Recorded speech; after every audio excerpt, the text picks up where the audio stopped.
আজকে একটা দুর্ঘটনা দেখেন, আমরা সাধারণ দোকান, তা আমাদের ভিতরে কি একটা, আমরা যত ভালো চলতে চাই তত আমাদের ভিতরে আঘাত। কিছুদিন আগে দোকানদারি করতেছি, এখন আমি এশার নামাজের বাইরেছি, এশার নামাজ করে বাইরে পরে আমি রাস্তায় ভ্যান গাড়ি দিয়ে আমার লোক মাল বিক্রি করি, আনারস ইত্যাদির কিছু ফল পাকড়া দিচ্ছি।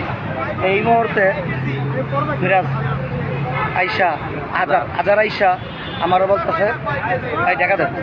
তাই আমি বলতেছি ভাই আজকে আমরা কি টাকা দেবো, আমরা তো রাস্তাঘাটে আমাদের বলে দিচ্ছে যে কোনো টাকাটা আমরা এমনি রাস্তায় মাল বেচতে।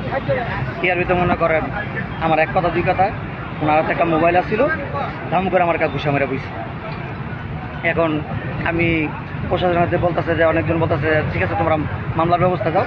তেমন আমি কী করবো, যে যেহেতু এক সাংবাদিক এগুলো দেওয়া হয়েছে, ওনার সাথে পরামর্শ জ্ঞান দিয়ে কী করা যায় আমার বিচার। এটা কোন জায়গায়? এটা মোরগাঁও চৌরাস্তা আওয়ামী লীগের ক্লাবের পিছনে। মানে আপনি কে আপনার কাছে টাকা চাইছে? হ্যাঁ নেয় 100 টাকা নেয় প্রতিদিন। 100 টাকা প্রতিদিন 100 টাকা। আজকে 100 টাকা দেন নাই? 100 টাকা দিন, এই জন্য আঘাত করছে। জি। মানে এই ব্যাপারে থানায় কোনো অভিযোগ করছেন? হ্যাঁ অভিযোগ করি নাই। তেমন আমি ভাবতেছি কি করবো, মানে আমি যেহেতু বর্তমান সরকার চাঁদার ব্যাপারে খুব সচেতন। জি। মাননীয় প্রধানমন্ত্রী তারেক রহমান উনি নিজে বলছেন যে কোথাও যাতে চাঁদাবাজের ঠাঁই না হয় এবং কোনো জায়গায় চাঁদাবাজি যাতে না হয়, এই জন্য আমাদের এখানে নবনির্বাচিত এমপি সাহেব আদল সাহেব মান্নান সাহেব উনিও কিন্তু আপনারা দেখছেন যে জনগণের রাস্তা পরিষ্কার জন্য যাতে নির্বিঘ্নে মানুষ যাতায়াত করতে পারে, এই জন্য কোনো কঠিন উদ্যোগ নিয়েছে এবং মানুষ কিন্তু সুনামও করতেছে যে না এবার কিন্তু এই যে মোগরাপাড়া যে যানজট এটা কিন্তু নিরসন হয়েছে এবং যেই ফুটপাত বসানো এটা সম্পূর্ণ নিষিদ্ধ। সোনারগাঁ থানার ভারপ্রাপ্ত ওসি মুহিবুল্লাহ উনি কিন্তু খুব কঠিন অ্যাকশন নিতেছে। তা এরপরও যদি এখানে এই যে ফুটপাত বসানোর পরে চাঁদা না দিলে যে মারপিট, এটা কিন্তু অত্যন্ত দুঃখজনক।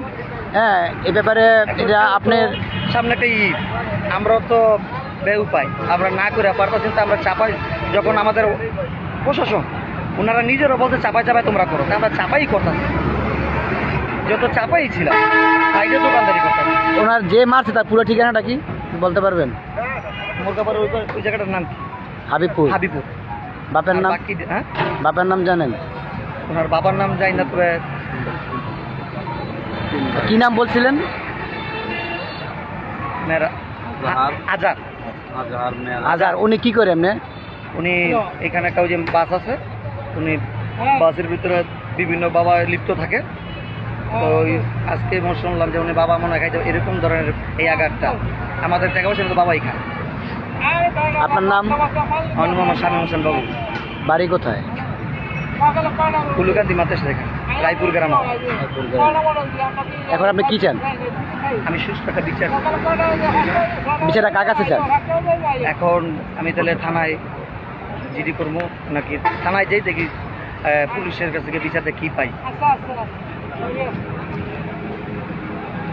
সুপ্রদর্শক আপনারা দেখছেন যে এখানে যে এই ঢাকা চট্টগ্রাম মহাসড়কের পাশে যে ছোটোখাটো এখনও পর্যন্ত ফুটপাত রাস্তার পাশে বসে, যেহেতু তারা আগে থেকে বসতো, এখানে এখনও পর্যন্ত কিন্তু ক্ষান্ত নয় যে চাঁদা বন্ধ হয়েছে।